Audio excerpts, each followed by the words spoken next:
এই পুরো শ্বাসরুদ্ধকর অভিযানটি সরাসরি পর্যবেক্ষণ করেছেন বাংলাদেশ বেসামরিক বিমান চলাচল কর্তৃপক্ষ বা বেবিচকের chairman air vice marshal Mohammad Mostafa Mahmud Siddique. প্রধান অতিথির বক্তব্যে তিনি মনে করিয়ে দেন গত বছরের 18 অক্টোবরের সেই ভয়াবহ অভিজ্ঞতার কথা।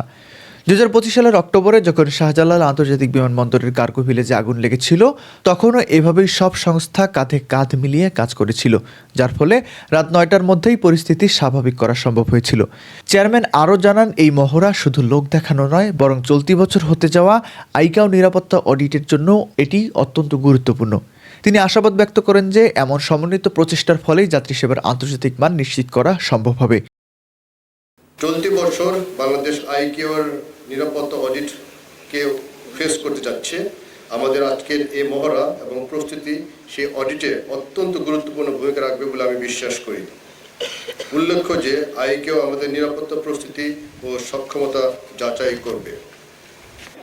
এই মহড়ার মাধ্যমে আমরা আমাদের সক্ষমতা যাচাই করলাম, আমাদের মধ্যে পারস্পরিক আন্ডারস্ট্যান্ডিং যেটা হলো যে কার স্ট্রেংথটা কী, কার উইকনেসটা কী, এবং ভবিষ্যতে যদি এই ধরনের কোনো ক্রাইসিস আসে আমরা আশাবাদী, আমরা হোপফুল যে লোকাল কমান্ডার, আপনারা দেখেছেন অনসিন কমান্ডার হিসেবে লোকাল এয়ারপোর্ট ম্যানেজার ভূমিকা পালন করেছেন, তো উনি নিজেই এই প্রবলেমগুলো বা ক্রাইসিসটাকে হ্যান্ডেল করতে পারবেন।